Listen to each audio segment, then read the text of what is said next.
estão todos que nos acompanham no canal Estudos Espíritas por Angélica e Ricardo? Espero que bem, com saúde, animados. Todo trabalho e estudo espírita devem começar sempre com uma prece. E nada melhor do que a prece que Jesus nos ensinou. Pai nosso que estás nos céus, santificado seja o vosso nome. Venha a nós o vosso reino, seja feita a vossa vontade, assim na terra como no céu. O pão nosso de cada dia, dai-nos hoje.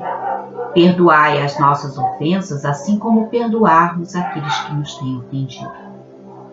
Não nos deixeis cair em tentação, mas livrai-nos do mal, porque vosso é o reino, o poder e a glória para todos sempre. Hoje estamos no capítulo 27, que fala sobre as preces, né?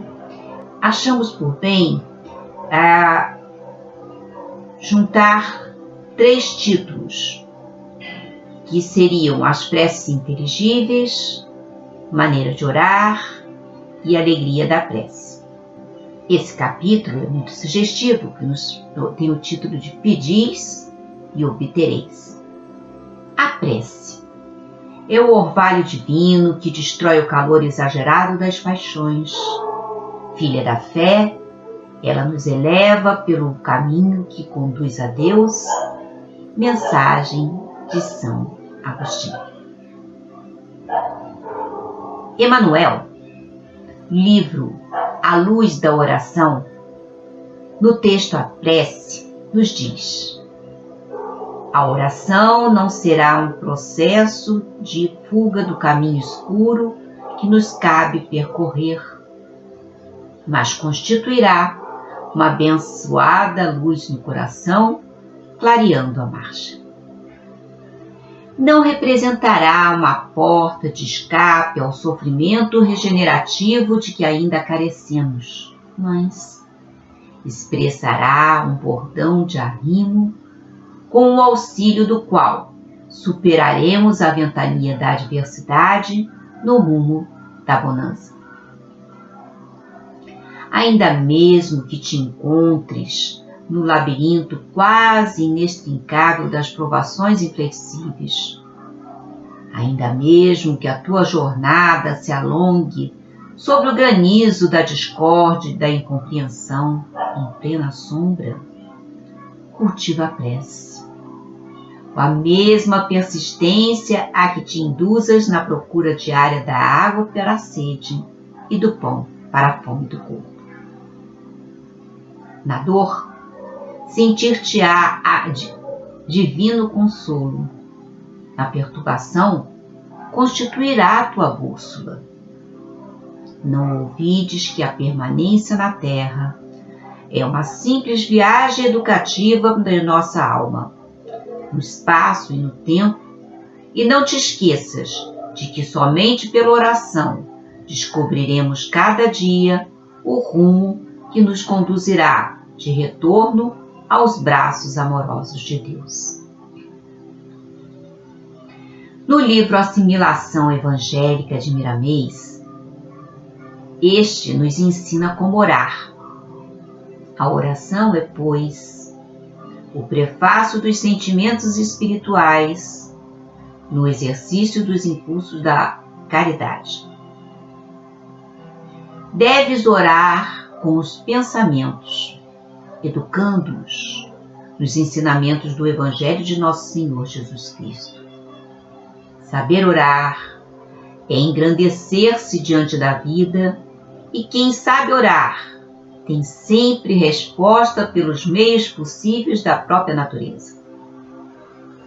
A comunhão com as forças superiores se faz pela meditação, essa que chamas de súplica, no silêncio da alma, capaz de nos levar ao ambiente benfeitor da comunhão com as forças superiores da espiritualidade maior, acumulando na atmosfera de quem ora fluidos imponderáveis do bem, forças elevadas que servem como luz da paz e da saúde em todos os corpos que nos servem de vestimentas.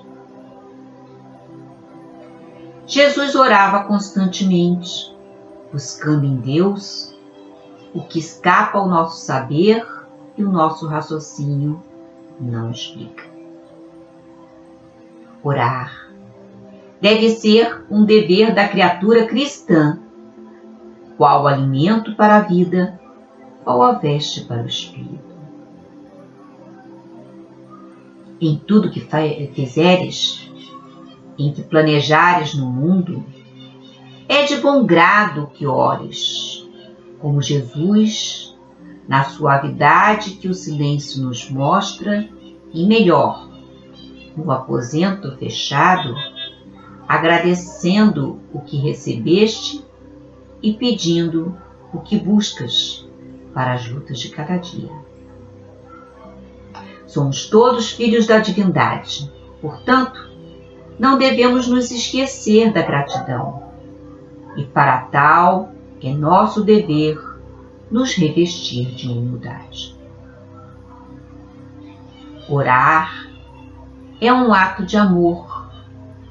Orar é função da vida. Orar significa maturidade. Orar é o exercício divino que o coração pode alcançar com a capacidade da razão no aprendizado da ascensão. Entrelacemos nossos sentimentos de fraternidade hoje, amanhã e sempre.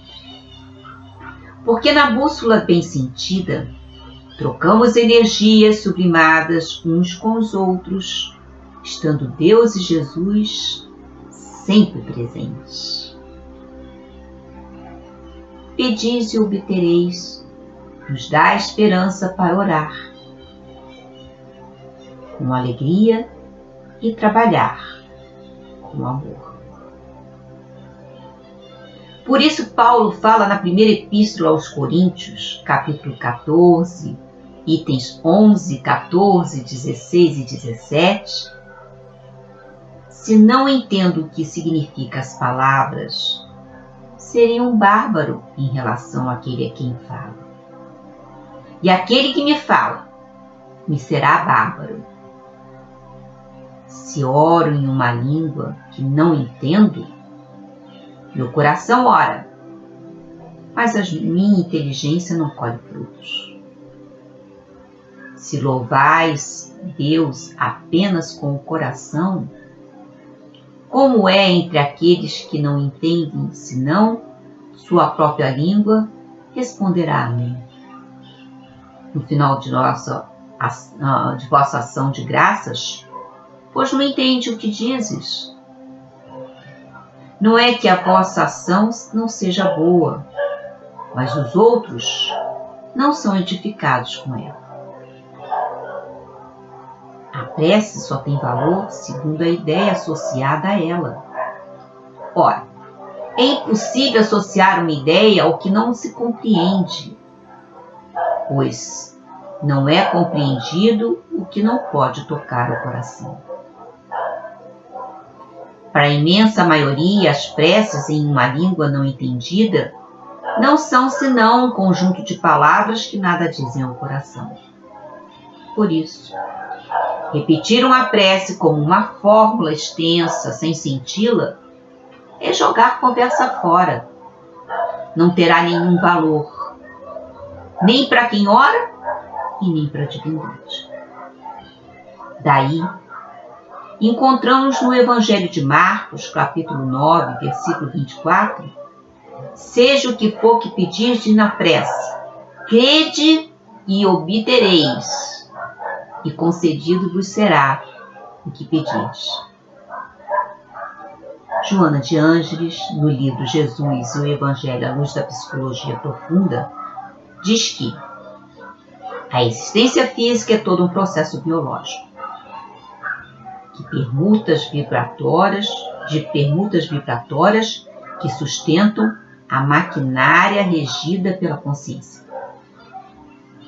A oração é a emanação do pensamento bem direcionado e rico de conteúdos vibratórios que se expande até sincronizar com as ondas equivalentes. Assim, estabelecendo um intercâmbio entre a criatura e o Criador. Não apenas dilui as energias deletérias, como renova as forças morais do ser, saturando-o com vibrações superiores e de qualidade poderosa, que alteram as paisagens mentais, emocionais e orgânicas, por sutis processos de modificação do campo em que o mesmo se encontra. Certamente, não modifica as leis estabelecidas, no entanto, contribui com vigor e inspiração para que sejam entendidas e aceitas em clima de superior alegria e coragem. Todo e qualquer pedido feito através da prece é conseguido, porque o ato de orar já constitui uma expressão de humildade perante a vida e um despertar da consciência para a compreensão dos objetivos a que se deve entregar. É certo que não se refere ao apóstolo a doação gratuita por parte da divindade de tudo aquilo que a insensatez busque, em auspiciosa conduta de ludibriar os códigos soberanos. Sendo o ser humano responsável pelos seus atos, enfrentando-os sempre como efeitos que o esperam pelo caminho por onde segue, sustentando-se na oração, melhor direcionamento encontra para os passos, mais segurança adquire para vencer os obstáculos, mais resistência consegue para superar-se, equipando-se de alegria e de vigor para não desanimar. A prece faculta uma imediata mudança de comportamento em razão das energias que a constituem, acalmando interiormente e predispondo à luta de autocrescimento. Quando alguém resolve pedir, liberta-se dos grilhões do orgulho e abre-se ao auxílio, tornando-se maleável à renovação, à conquista de outros valores de que necessita. O orgulho, filho dileto do egoísmo, é síndrome de fraqueza moral, que necessita ser combatido com a renovação emocional e o autodescobrimento, mediante os quais o enriquecimento de valores se dá naturalmente e se consegue a força para vencer o patamar inferior em que se estagia. A oração desse modo constitui um revigorante mecanismo de equilíbrio psicológico e moral, facultando visão correta dos significados existenciais e das oportunidades que a encarnação faculta a quem anela pela felicidade despida de atavios enganosos e embriagadores. Quando o desespero de qualquer forma circunde a casa mental e o departamento emocional da criatura, cabe-lhe na dificuldade de discernimento e de dor em que se encontre, abrir-lhe a prece e pedir amparo a Deus, tocando-se de luz, porquanto tudo obterá, concedido lhe será o que pedir. Ainda do livro À Luz da Oração de Francisco Cândido Xavier, trouxemos a história das 3 orações. Instado, ou seja, solicitado pela Assembleia de Amigos a falar a resposta do Criador às preces das criaturas, respondeu o velho Simão Abileno, instrutor cristão considerado no plano espiritual por mestre da fábula e da síntese. Repetirei para vocês, a nosso modo, antiga lenda que corre o mundo nos contos populares de numerosos países. Em grandes bosques, na Ásia Menor, 3 árvores ainda jovens pediram a Deus que lhes concedesse destinos gloriosos e diferentes. A primeira explicou que aspirava a ser empregada no trono do mais alto soberano da terra. Após ouvi-la, a segunda declarou que desejava ser utilizada na construção do carro que os tesouros desse rei poderoso. E a terceira, por último, disse então que almejava se transformar-se numa torre nos domínios desse potentado para indicar o caminho do céu. Depois das preces formuladas, um mensageiro angélico desceu a mata e avisou que o Todo-Poderoso lhes recebera as rogativas e lhes atenderia as petições. Decorrido muito tempo, lenhadores invadiram o horto selvagem e as árvores, com grande pesar de todas as plantas circunvizinhas, foram reduzidas a troncos, despidos por mãos cruéis. Arrastadas para fora do ambiente familiar, ainda mesmo com os braços cortados, elas confiaram nas promessas do Supremo Senhor. Se deixaram conduzir com paciência e humildade. Qual não lhes foi, porém, aflitiva surpresa? Depois de muitas viagens, a primeira caiu sob o poder de um criador de animais que, de imediato, mandou convertê-la num coxo destinado à alimentação de carneiros. A segunda foi adquirida por um velho praiano que construía barcos por encomenda.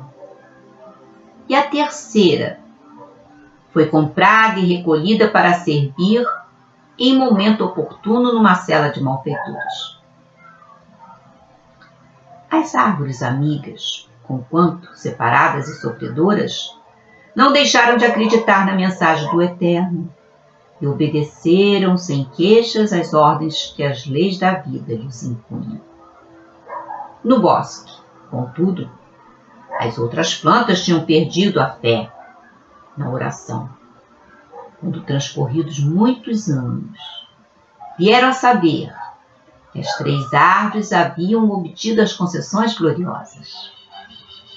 A primeira, forrada de panos singelos, recebera Jesus das mãos de Maria de Nazaré, servindo de berço ao dirigente do mais alto do mundo.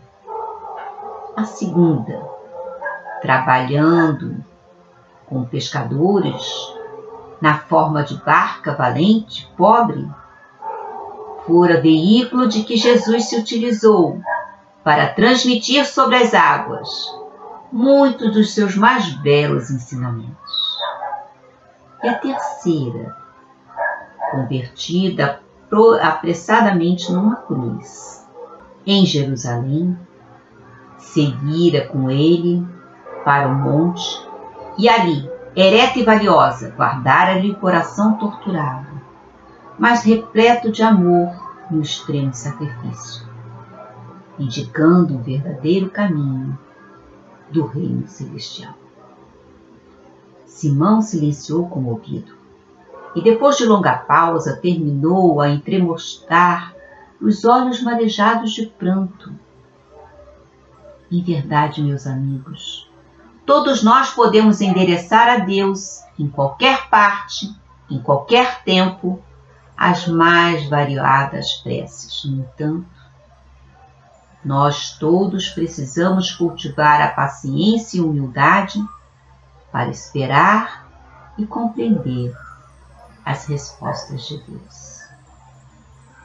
Emmanuel, nesse mesmo livro ainda, nos fala em torno da prece. Na criação, não há pedido sem resposta. O que parece por vezes silêncio e negação em torno da rogativa é o próprio desinteresse da alma que quase sempre, entre a inquietação e a leviandade, voando de solicitação em solicitação, sem persistência bastante para alimentar os próprios ensejos no tempo, desvês que o tempo é matemático divino, que não podemos esquecer ou iludir.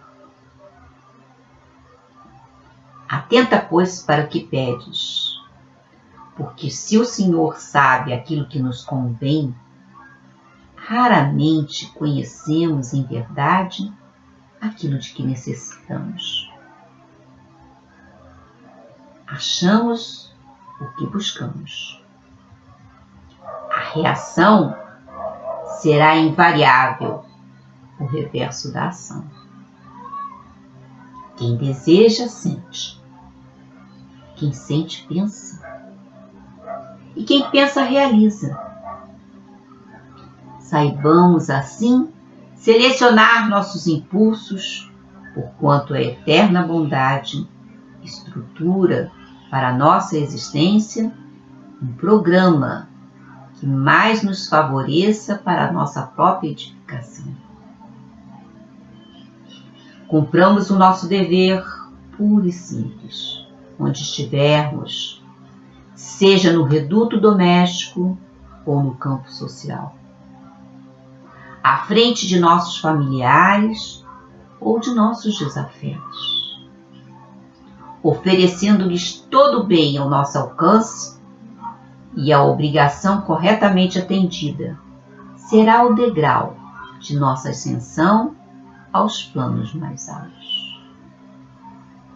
Por isso, em qualquer problema da oração, não nos esqueçamos de que a vontade sábia e justa do Pai Celestial, em nosso próprio favor, deve ser executada com o nosso melhor concurso, assim na terra como nos céus. Por isso, vamos vibrar para que o nosso planeta se torne um mundo de regeneração de sentimentos, de regeneração de pensamentos e de regeneração de vibrações. Vamos vibrar pelo desejo ardente da paz, desenvolvendo o amor, levando a harmonia. Vamos vibrar para os hospitais, presídios e abrigos. Vamos vibrar por nossa comunidade e pedir licença para vibrar por nós mesmos, deixando uma vibração para onde ela se faça mais necessária. Vamos agradecer a oportunidade desse estudo, vamos agradecer pelo zelo do Pai Maior em nos enviar Jesus, que se tornou o caminho e nos deixou a verdade para tornar a nossa vida melhor. Obrigada a você que nos acompanhou nesse estudo. Se gostou, dê o seu like, faça um comentário ou uma crítica. Clique no sininho, pois toda vez que houver uma nova postagem, você receberá uma mensagem. Até a próxima quarta-feira, desejando a todos muita paz.